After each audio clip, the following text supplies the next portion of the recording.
नमस्कार, मी रेणुका आहे. बुलेटिनमध्ये तुम्हा सगळ्यांचं स्वागत. आणि बुलेटिनच्या सुरुवातीला आपण बातमी बघणार आहोत रिया चक्रवर्ती संदर्भातली. काल सुशांत सिंग राजपूत प्रकरणात रिया चक्रवर्तीनं आता मौन सोडले पहिल्यांदाच. आणि तिनं मी कधीच ड्रग्ज घेतलेले नाहीत आणि मला भेटण्याच्या आधीपासूनच सुशांत गांजाचं सेवन करायचा, उलट मी त्याचं हे सेवन कमी करण्याचा प्रयत्न करायचे, असा दावा रियानं केलाय. मी सुशांतला कोणतंही औषध दिलं नाही. त्यानं मानसिक आजारावर एकूण 5 डॉक्टरांकडून उपचार घेतले. ते त्याला औषध द्यायचे आणि त्या 5 डॉक्टरांना चौकशीसाठी का नाही बोलवत, असा सवालही रियानं उपस्थित केलाय.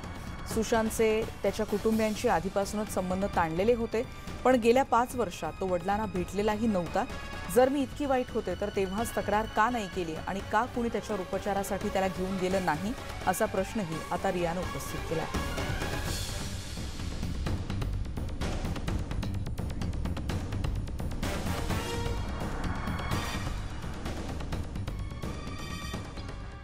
उनके साथ जरूर जाती थी, but in psychiatry and therapy doctor patient के कॉन्वर्सेशन में usually the third person is not allowed to sit with them. तो मैं बाहर वेट करती थी और उनके बीच में जो बातें होती थी वो प्रिस्क्रिप्शन हमें देते थे.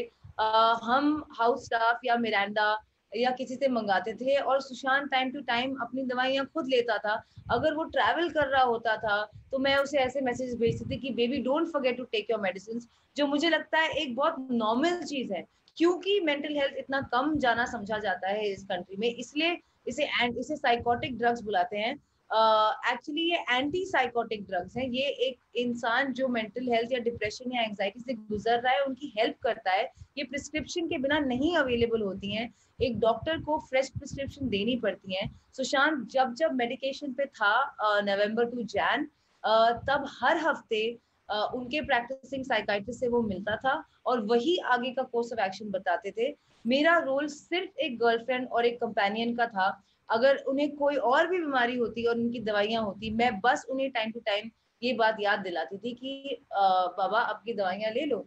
और इस बात में ऐसी क्या क्रिमिनल बात है? अगर आपके बॉयफ्रेंड या आपके पति या आपके भाई को कोई भी प्रॉब्लम हो, कोई भी बीमारी हो कि और डॉक्टर ने उन्हें दवाइयाँ प्रिस्क्राइब की, क्या आप उन्हें नहीं कहेंगे कि दवाइयाँ लेना मत भूलना?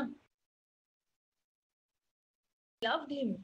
लोग ये नहीं समझ पाते, जो सारे लोग सुशांत से इतना प्यार करते हैं और जो आज सुशांत के लिए इतना लड़ रहे हैं, अगर वो सुशांत से प्यार कर सकते हैं फॉर नो रीजन, तो वो क्यों नहीं ये समझते कि मैं भी उनसे फॉर नो रीजन प्यार कर सकती थी, just because he was such an amazing guy.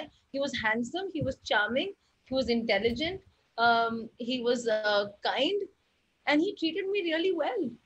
तो क्या ये रीजंस काफी नहीं है एक औरत के लिए किसी से प्यार करने के लिए? आप बताइए मुझे, क्या ये काफी नहीं होता है कि उन्हें गोल्ड डिगर होना जरूरी होता है, उन्हें मैनिपुलेटिव होना जरूरी होता है, उन्हें विश कन्या होना जरूरी होता है? ये सब चीजें जरूरी हैं क्या? प्यार करती थी और उनके साथ रही थी तो वो कैसे नहीं मेरा पेन देख सकती हैं? दूसरी बात, उनसे उन्होंने 4 साल में बात नहीं की है, ये उनका ही स्टेटमेंट है अभी, जो मैं जानती हूँ. और उनके घर में रह रही थी, उनके फ्लैट में रह रही थी. उन्होंने एक पार्ट का पिक्चर दिखाया है कि उन्होंने एक पार्ट का पेमेंट किया है 1 करोड़ का, बाकी के 3-4 करोड़ सुशांत के पैसे हैं, जिसकी ईएमआई वो आज तक भर रहा है और भर रहा था. उसके बारे में कोई बात नहीं करेंगी कि बीच की जो 403 के बारे में बात नहीं करेंगी, बीच की जो दीवार टूटी थी, उनकी फैमिली वहां रह रही थी और सुशांत बिल्स पे कर रहा था जिनसे उनकी बात नहीं हुई 4 साल में. मुझे तो ये फाइनेंशियल एक्सप्लॉयटेशन लगता है. और कैसे कन्वीनियंटली उन्होंने ये वाला रूप लिया है कि वो उनकी विधवा हैं, जबकि वो किसी और के साथ एंगेज हैं, जो कि सुशांत और अंकिता के दोस्त थे ड्यूरिंग उनके रिलेशनशिप के दौरान. सुशांत की एक पिक्चर भी है उनके साथ. तो ये मुझे काफी वियर्ड लगता है कि वो उनके ही दोस्त के साथ रिलेशनशिप में है, उनके ही घर में रह रही थी, उनसे 4 साल से बात नहीं की, लेकिन ये भी क्लेम करती हैं कि सुशांत ने उन्हें 1 साल पहले फोन करके कहा कि मैं उसे हरास कर रही हूँ, पर आपकी तो बात ही नहीं हुई. सबसे बेसलेस एलिगेशन है, because I really don't understand कि 15 करोड़ ऐसी कोई छोटी रकम नहीं है कि इतने सारे इन्वेस्टिगेशंस के बाद किसी को मिली नहीं. मेरी मुंबई पुलिस के साथ भी इन्वेस्टिगेशन हुई है, उन्होंने भी ये सारी चीजें ऑब्वियसली देखी है, मेरे बैंक स्टेटमेंट्स उन्होंने भी लिए हैं, ईडी के साथ मैं अंडरगो कर रही हूँ इन्वेस्टिगेशन। ये 15 करोड़ है कहाँ? ये ऐसी कोई छोटी रकम नहीं है कि गायब हो जाएगी, अगर होते तो मिल जाते मेरे अकाउंट में, पर ऐसा कुछ है नहीं। ना सुशांत ने मुझे 1 रुपया कभी ट्रांसफर किया है, ना मुझे ना मेरी फैमिली को। Very upset by that. He loved his mother, उनको अपनी माँ से बहुत ही प्यार है, और वो उन्हें बहुत मिस करते थे after she passed away unfortunately at a young age. And he had उनका उनका रिश्ता, जब मैं उन्हें 2019 में मिली तो उन्होंने मुझे कहा कि मैं अपने पिताजी से 5 साल से नहीं मिला हूँ, और अब मैं जाऊंगा तो मैं 5 साल बाद मिलने वाला हूँ।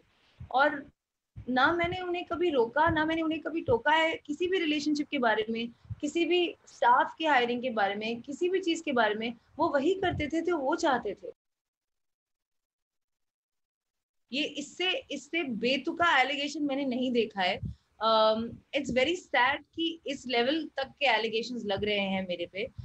ना ही मैंने उन्हें दवाइयां प्रिस्क्राइब की हैं, और ना ही मैं उनका ट्रीटमेंट कर रही थी। उनके बकायदा 5 डॉक्टर्स थे। मैं ये जानना चाहती हूँ कि इन डॉक्टर्स को क्यों नहीं बुलाया जाता है, ये लोग क्यों नहीं बताते हैं एग्जैक्टली क्या हुआ था, what was he suffering from, and what was the course of treatment. because now that everything is already public knowledge, मैं एक लड़की हूँ जो